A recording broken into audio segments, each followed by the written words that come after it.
So this is the pelvic tilt, just so you know. Just so you know. Stop laughing. So we're going to start off in a neutral position. So what we're looking for is the pubic bones and hip bones to be level. We've got the natural curve to the spine, so you're probably going to have some kind of gap between you and the floor here, and that's absolutely fine. Shoulders are relaxed with the arms nice and long, and the feet are on the floor. So when we're thinking about engaging the pelvic floor, we want to feel that draw up of the bowel and the bladder.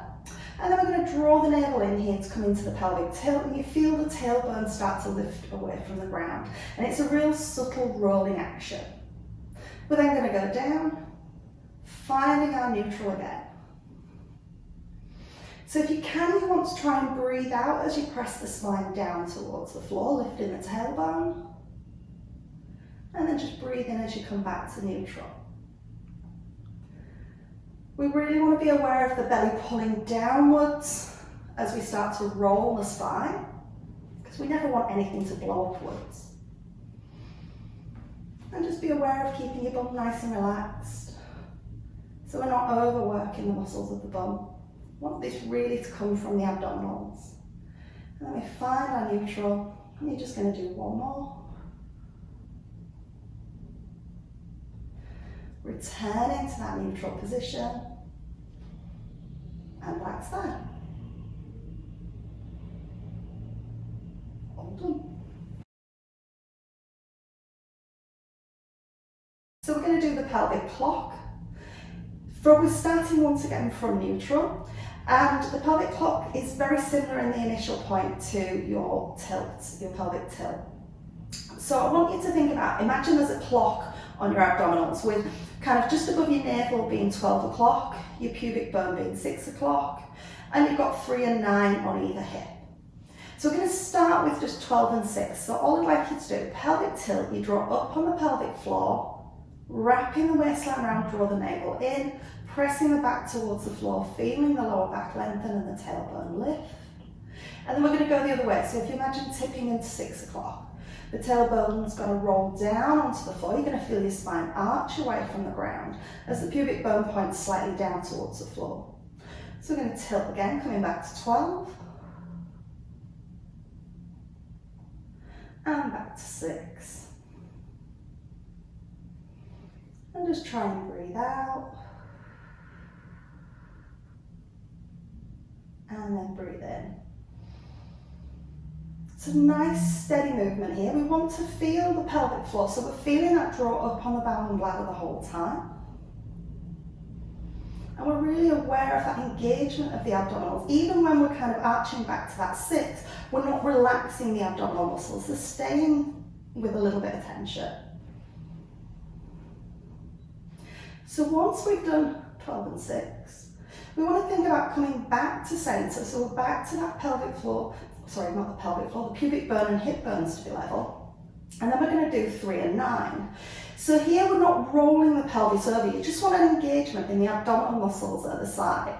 So you're probably not going to see huge amounts on camera here because it's a very subtle move, but you feel the waistline on one side engage, feeling the weight shift to that side, and then you shift over to the other side. So we go, shift 1, and then across. And as you contract into one side, just breathe out and contract into the other side. And with this, you may be aware that one side is much weaker than the other, or one side is much stronger. My 9 o'clock's not as strong as my 3. Got to work on my 9. Okay, then one more. Okay, and then we come back to center. And then from there, we're going to think about doing the whole of the clock. So we're going to take a breath in. You're going to breathe out, go to 12. Then take it round to 3. Taking a breath in, down to 6. Breathe out, come up through 9 to 12. So we're going to breathe out, breathe in. Being aware of, imagine that circular movement with your abdominals as we come around, and you're noticing different parts of the abdominals work as you circle. We come back up to 12 o'clock, and we're going to go to 9, to 6, to 3, to 12. Coming round. And this can feel really nice on the lower back. We're not trying to push into a movement that's uncomfortable here. You're looking for a range of movement that feels really good on your body. You want to feel nice in these kind of movements. Coming back up to 12. And you're just going to hold it there, just returning to neutral. Still aware of the pelvic floor being engaged and feeling that lift up on the lower abdominals. Take it and relax.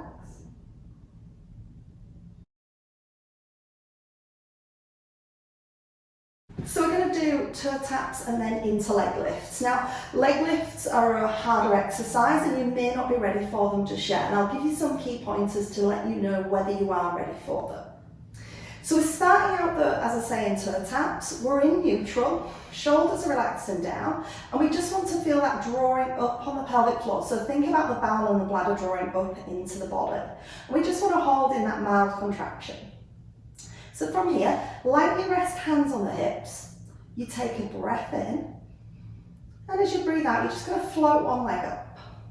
Knee just above the hip, foot in line roughly with the knee, and then we lower down.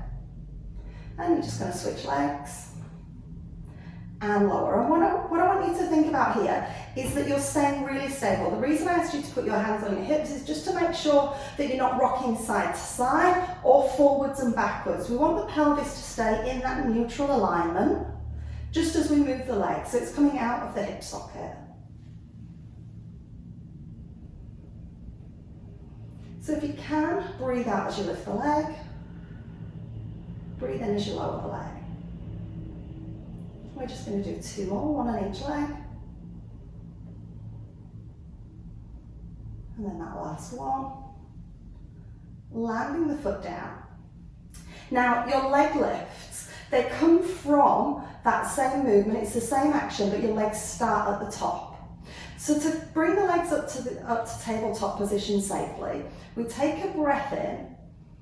As you breathe out, start to draw the abdominals in, and you're going to tilt the pelvis slightly and press down through the back of the ribs. And we want to get a gentle sensation like somebody's pressing down on your tummy to hold you in place. We then go one hand on the lower abdominals, so between your navel and your pubic bone.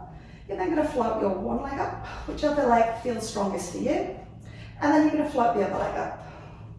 Now, as we lifted that second leg, if you felt your back jump away from the floor or felt any bulging underneath your hand, you're going to need to place the feet down. Now, when I say about bulging underneath the hands, please be aware, we're talking about muscle. Anything other than muscle, you don't care about and we just nicely ignore. So when we're up there, from that position, keeping the spinal contact with the floor, you're going to take one foot down, tap the ground, and then the other foot.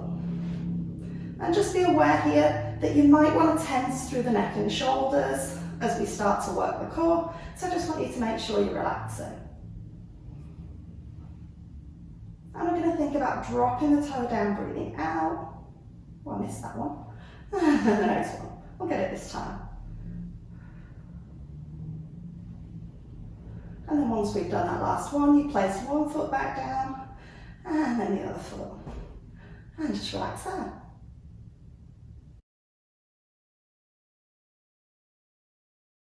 So we're going to progress the exercises now. So we're going to do the pelvic tilts and the leg lifts, but using the ball. Now, if you don't have a soft ball at home, you can use a pillow. If you've got a yoga block, you can use a yoga block. We just want something that you can put between your knees and give it a little squeeze with your inner thighs. So you want to make sure that you can just press against it and then the knees stay in line with the hips. So we haven't got anything really big, so your legs are really wide.